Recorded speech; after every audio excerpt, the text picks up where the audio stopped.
tell the guys as they were getting ready to wait for this moment, knowing that they can't do anything after the tournament?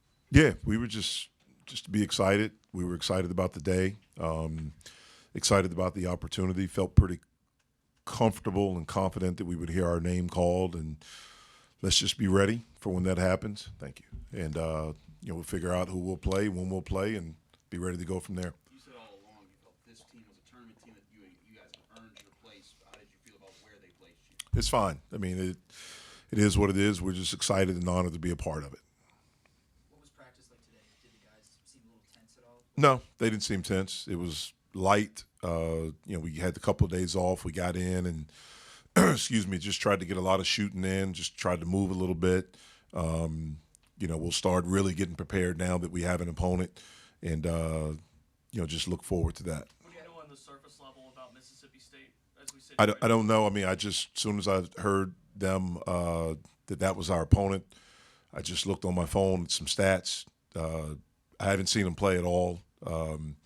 But I know in order to be a part of this tournament, you have to be good. It's something they've earned, so I know they're a good basketball team. Jeff, it's been a long road since you started here. How does it feel to finally have a team to get in the dance? Yeah, it's awesome, man, and I'm really just happy for these guys because they've worked, they fought, we've won, and I think it's something that's earned. And for this group to be the group to kind of get back to the big dance is a pretty cool doggone thing. How do you embrace the challenge of a quick preparation now for a team you don't really know much about as of right now? It's you're just excited about the opportunity to continue to have a season in play. And so you embrace the opportunity that you have to continue to play, and you just go get ready. I know you're a big fan. Of basketball. Were you watching games this weekend? Were you seeing Pitt first team out, or any of that stuff? Yeah, I tried not to watch too much basketball as far as college basketball once we lost. I just tried to get away, just spend time with my family, hang out with my family, watch some movies, watch the NBA. I caught a little bit of some of the games today, as I was in here in the office before we practiced. But I tried to get away from it for a couple of days. Go ahead. Jeff, it's human nature when you watch this unfold. Is there any kind of frustration when you see where you are and you had a better resume than other teams that are seated higher than you guys? Is it human? I mean, yes and no. Again, I'm excited and honored that our name was called. There are a lot of coaches and players right now that would give anything to have heard their name, and so I'm definitely excited about that.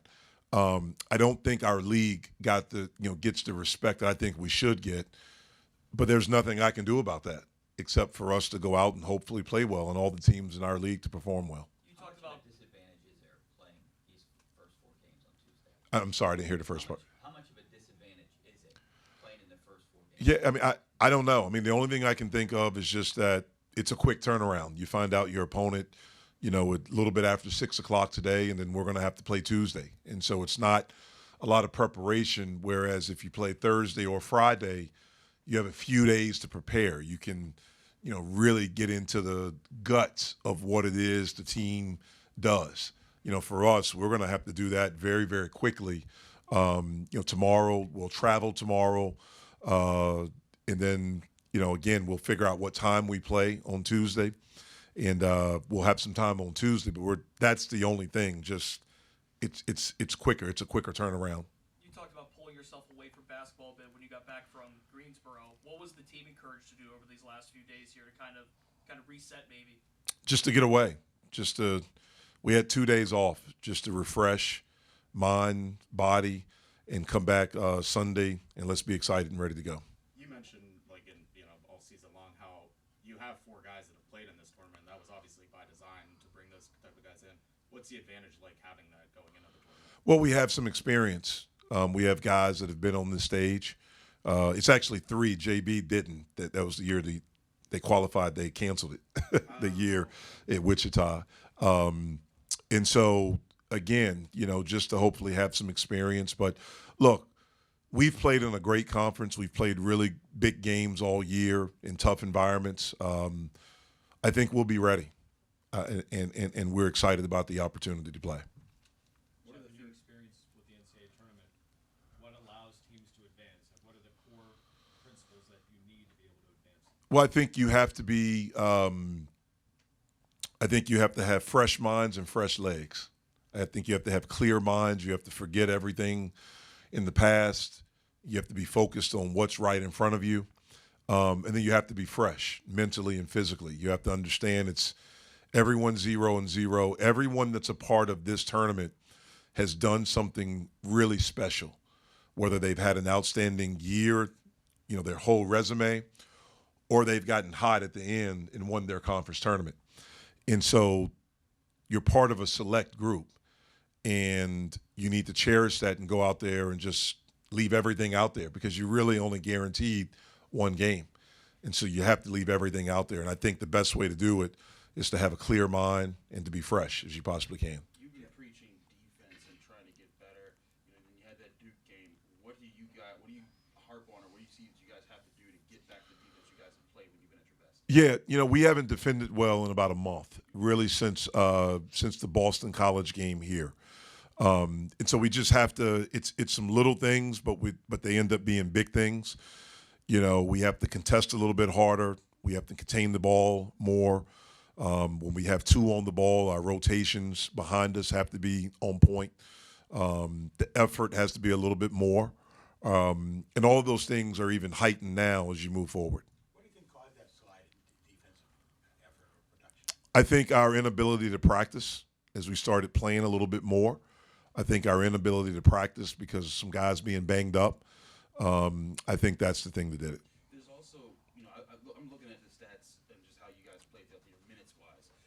The difference between Nike as your sixth man and Guillermo as your seventh man was about 400 minutes in playing time, whereas you look like at Duke's, the difference is from the sixth man to the ninth man only like 150 minutes. Does that play into the wear and tear of you talked all season about preserving your guys so they don't tire out? Yeah, look, we're trying to do whatever we can to win games. And so from game to game, it can be different. I'm never a guy that's married to anything particular. It's feel. And sometimes in the game, you have a group that's playing really well together, so you want to stick with them. Sometimes you have a guy that's going. Sometimes you have a guy that's not playing well. Sometimes the matchup, causes you to do something different. And so for me, that's what it always is. But we try to stay fresh by what we do in practice. And I think that's hurt us a little bit because we haven't been able to have 8, 9, 10 guys, to practice. Jeff, how much do you think the committee weighed that Duke loss for you guys? I don't know. I really don't know. They say margin of victory or defeat is not supposed to be part of the criteria. Maybe it is. I wish they would have weighed the Northwestern win a little bit more, because of that, or if that's part of the metric. Again, when you look at least for me, when I look at us, and I think we had 4 quad 1 wins. I think we were 7-8 against quad 1 and quad 2. I think we had the 4th most road wins, or tied for 4th most road wins of any team in the Power 5. So I thought our resume was good. We had 15 wins in the ACC. I thought we've showed that we could play away from home and win away from home. We beat some really good teams here. Obviously, what we did in the non-conference after getting over a rough spot, our only loss after that, I think, was to Vanderbilt, and I think it was by 1 or 2. I think they're a pretty good team. So, again, I think we did enough. Obviously, we did enough to be included in this tournament. Could we have been seated higher? Possibly. But, again, you got to talk to the people on the committee with that. Do you guys feel you deserve to be a little bit better of a seed, or are you pleased with Dayton as where you guys got placed? We're just blessed to, be in a dance and have an opportunity to play. It doesn't matter where we're sitting at. It just matters about us having an opportunity. What was the reaction when you guys saw your name up there? Was it like joy, or was it just kind of like you just got to get ready? It was joy with a mixture of hunger, if you can imagine that. Marius, what was the tone like when you guys got back from here and then leading up to today, knowing now that you're in? Yeah, I would say the tone has been pretty good. Nobody's deflated by when we lose. Nobody's deflated. So for us, it's about the next opportunity. And it's 0-0 with an opportunity to play coming up on Wednesday against a good team in Mississippi State. How much do you guys watch or read all the bracketology stuff? Did you guys pay attention to that, or just kind of focus on what you guys were doing? we just had to stay as focused as we could. The bracket and all that stuff is kind of out of our control. So for us, our focus shifts to what we can control, and that's each and every day getting better. And then today, seeing our matchup, and then now going back to the lab and doing our homework. Guys, how much would an extra couple days of rest help you? I mean- if you weren't going to Dayton, how much would those extra days have helped you guys if you weren't going to Dayton? I mean, we lost prematurely in the tournament, so we've had 2 days So off. You feel recharged? Definitely. Jamarius, what needs to improve from a team aspect, do you think, getting into the tournament? Yeah, I mean, for us, we just got to be more connected than we've ever been. Understanding that the games we've lost has been more so about our defense and trying to pick that back up leading into the tournament. Blake, what have you guys learned from that loss to Duke after watching the film? Defense, play harder. It ain't really nothing. They played good, and they won. So it's really no concrete learning point from that game. They beat us. Every loss is somewhat to win. I mean, there's someone to learn from. So play better defense and rebound. But it's not too much we can learn from something like that. The game was kind of out of hand. Jamarius, since you've been here last year and you've been through some losing and you didn't make it to this point, have you been able to appreciate, especially being at this point now, how far this program has come since when you got here? Yeah, definitely. I mean, I'm extremely grateful. So is my teammates to, be here and have this opportunity. When you look back at, the beginning of the season, us being picked 14th in our league, and to be here sitting today with this opportunity to play in March Madness, I'm pretty sure all of us is grateful and blessed. But like I said, we have an opportunity right here in front of us. You've both been in March Madness. What kind of words have you guys been saying to some of the younger guys who are going to experience this for the first time? My biggest thing is when I was in March Madness, I was in a non-competitive 8-9 game, and we went out first round. So, I mean, I didn't get my full experience, I don't feel like. So that's been my message. Like, let's do it. Let's just make a run. This is for both you guys, kind of. It's human nature to kind of look at this thing unfold, right? I mean, do you look at some of the teams that are ahead of you and scratch your head a little bit? I mean, I know you talked about it's an opportunity, but it looks like there's some teams that you guys should have been ahead. I mean, definitely, but that's something that we can't control. We aren't the committee. We don't place the teams in the seedings, so we can't, be up in arms about where we're located. It's just about, our matchup and who we get put in front of. With the way college basketball is, I mean, there's so many transfers now. I mean, are you familiar with anyone from Mississippi State? No. Blake, what would the opportunity to play Iowa State in the next round mean to you? I'm worried about Mississippi State.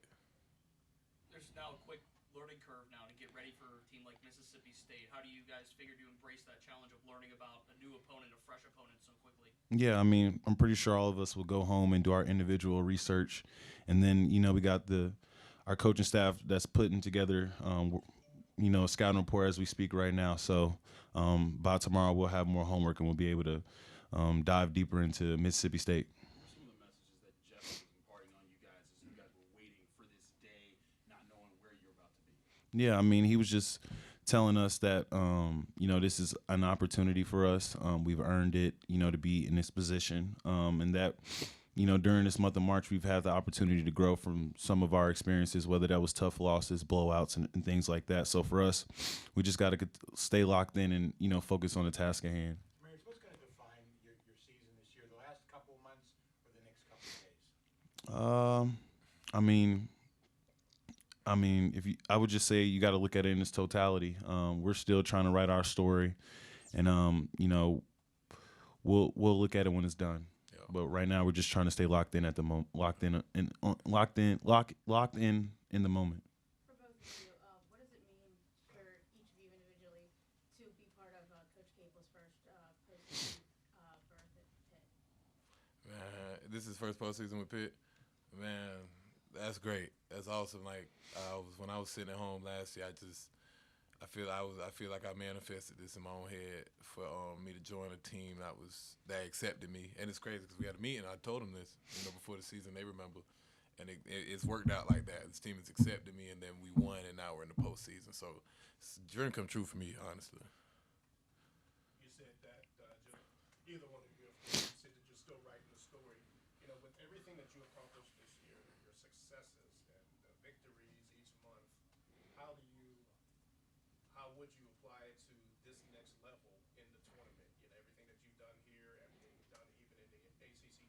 Mm-hmm. For us, we just got to take every experience that we've learned and just try to leave it all out on the floor. You know, at this given moment, it's win or go home. So for us, we just got to muster all the experiences that we've had. You know, when we were down, you know, when we were up. You know, it's going to be a game of runs, but we have to understand that, you know, throughout the ebbs and flows of this season, one thing that's been consistent is us fighting together. And I feel like if we do that going into the tournament, you know, throughout our whole stay in the tournament, that, you know, anything's possible. JB, is there a little bit of extra motivation for you personally, seeing that you get a chance to go back to Greensboro if you guys win this on Wednesday? Nah, for me, I'm worried about going to Dayton, Ohio. Jimmy, I think you used the phrase 0-0 a little bit ago. You know, the cliche is a new season, you start fresh. Is that mindset being employed here between you and Blake, if you want to chime in here, and the rest of the guys? Yeah, definitely. I mean, at this given moment, it's 0-0. You win or go home. You know, you win, you advance. So for us, that's just where our mindset has to be at. Blake, anything to add to that with that 0-0 mindset? Yeah, man. It's just I like the 0-0 mindset because that's just honestly the truth. But we can't forget about what we've done in the past. Like, we're gonna bring that swag, you know what I mean, to the court, the March Madness. What we've done in the past, we're gonna bring that same energy. Cummings, you've been able to look back at the last 7 games and determine what was different in those 7 games and what happened before that. For us, throughout the season, I would just say, like Coach has been saying, when we've been on a run, when we've been, you know, extremely good, we've been holding teams, you know, below 40%. So for us, it's just trying to get back to being instinctive on the defensive side, locked in, communicating, and gang rebounding. And if we do that, we give ourselves a chance with the type of offensive power that we have. Guys, obviously, I mean, you came back to make this happen. I mean, you came here to make this happen, to get Pitt back in the NCAA tournament. Is this a lot of pride today for your locker room? Yeah, I think everybody's super excited for sure. I mean, this was the mission we set out for when we first got here. So being here now is definitely a blessing for all of us. Is there a sense of relief in all of this as well? I mean, the anxiety before was pretty extreme, so I guess you could say that for sure. What was the reaction like among you guys when you actually saw your name pop up on that screen? We was excited. Like we just talked about, is all the work we didn't put in for this season, you know. Reason we came here was to get back here. So to see that everything we put in is finally going our way, it's good. You guys have made it a point this year to stay focused on everything that you can control, but after the loss Wednesday, you had nothing left to control. How hard is it to block out all the outside noise when you're just waiting? It was tough. I mean, because, you know, you had everybody calling, thinking, you know, like, when y'all going to play, who y'all going to play, will y'all make the tournament. So it just was good to finally see our names get called, and now we got relief, you know, just a little bit. Now it's time to get ready for our opponent. Guys, Jamarius was saying that you guys are happy but kind of ticked off too. Like, can you describe what that feeling means or what the emotion from that standpoint is? Yeah, I mean, it's no secret that we're in the first 4, so that's something that we talked about as a group. You know, we want to definitely go out and make a point in that first game because we felt like we should have got a higher seed or something for sure. You were talking about, like, the anxiety, and you said people were texting. I mean, how much do you read, like, the bracketology, Twitter, like, it's last team in, next team out? Like, do you read any of that? I mean, we normal people, so we scroll on Twitter. We see it all the time. But, I mean, we try to stay as focused as we can because we know that we're actually playing, so a lot of the outside voice doesn't really matter. Greg, what have these last 3 days like, you know, aside from the anxiety, like Nelly said, about waiting to see what was going on, just dealing with the Duke loss, coming back and regrouping? What were these 3 days like in that scope? When it comes to the tournament stuff, I wasn't really worried about it. He was more anxious than me. We sat next to each other, so yeah, I wasn't as anxious. But after that loss, though, we just, you know, just had to take it day by day because it's something that happened, something we got to learn from at the end of the day going into this tournament. So it's just a lesson, and we got to take it as that. Both of you guys have played in NCAA tournaments before. What have you told the guys who haven't played in NCAA tournaments about getting to this point and playing in those games? I ain't talked to nobody about it yet. I mean, What do you plan to tell them? really just go out there and give it everything you got. Just same thing I would tell them before any other game. You know, you can't. I mean, of course, it's gonna be more pressure because what game it is and the magnitude of the game. But I'll tell my teammates to go out there and do the same thing I've been telling them before every game. What changed for you guys in the past 7 games? Nothing really has changed for us. I mean, we've been focused for the last 7 games the same way we've been focused since we started playing together. What do you think happened, you know, on the court? other teams came out and played well. Do you think you guys have an advantage knowing that it's so many people's last time playing in this tournament? And most of you guys have played in it but haven't even won a game in it. Do you think that that hunger gives you guys an extra edge? Yeah, for sure. I can speak to it too. Just saying, because it's all of our last games, our last moments, we're gonna come out and play desperate as we should because like we're not gonna have this chance again. For Greg and then Nelly, if you guys don't mind, what do you want to clean up defensively heading into Tuesday or Wednesday? I say our communication. That's one area I feel like we can improve on, and then rebounding. I feel like it's been games where we do a good job of contesting their first shot, but they find a way to go get it, and that's not finishing our possession. So I feel like if we can keep doing a good job of defending the first shot that the team take, and then we clean it up and get the rebound, that just make our defense that much better. I second that. Nelly, you talked earlier this year about being the villains, being underdogs in the ACC this year, but now that you're on a national stage, Greg, I want to ask you, what do you want the nation to see? What do you want the identity of this Pitt team to be? Tough, gritty, discipline. Basically the same stuff we said we wanted to prove to everybody in the ACC. I feel like we did a good job of proving people wrong this year. Now it's just now it's time for the next step, prove people wrong nationally. What do you guys have to fix with your defense since you guys can get sharp again? Attention to detail. We just got to come in here really focused, locked in, and realizing our desperation level got to be high because everybody's desperate this time of the year. So we got to come out and really play as hard as we can. Nelly, I know you guys aren't the committee, but sometimes you scratch your head when you look at this thing unfold, and then you beat some of these teams that are ahead of you and have better records. And is it sometimes you're thinking like, wow, like how did we end up here? Yeah, I mean, throughout all the adversity we faced this year, all the different things, the highs, the lows, the good, the bad, and the ugly, I knew we would be in a similar position as this towards the end of our year. So we're just really thankful to be here. But like JB and Greg's alluded to, we're very hungry and we're really excited for what's next. It's not a lot of time to prepare for an opponent you've never seen, you probably don't know much about. Greg, I'll start with you. What's that challenge going to be like in preparing for a team like that, and how much are you looking forward to that process? I'm super excited. Like I've talked to y'all before, like I love watching college basketball. So I'm not gonna say I know the team, but I know somewhat a little bit about Mississippi State. So it won't be a huge surprise for me. And then we gonna go watch it. Like me and Nelly getting ready to go watch it after this for sure. So I mean we're gonna have a little bit of insight on whatever our coaches getting ready to bring to us. So Nelly, what do you know about Mississippi State, if anything, right now? I don't know much, but like Greg just said, as soon as we leave here, we're gonna go figure that out for sure. What do you know about Mississippi State? You mentioned it. yeah, I know that their leading scorer is big. I don't know how to pronounce his first name, but Smith, Tolu. Yeah, so I know he's gonna get a lot of touches. He love to, cause havoc on the offensive glass. So we got to keep him off basically, he's going to try to attack all our weaknesses that we had majority of this year. So it's gonna be a matchup.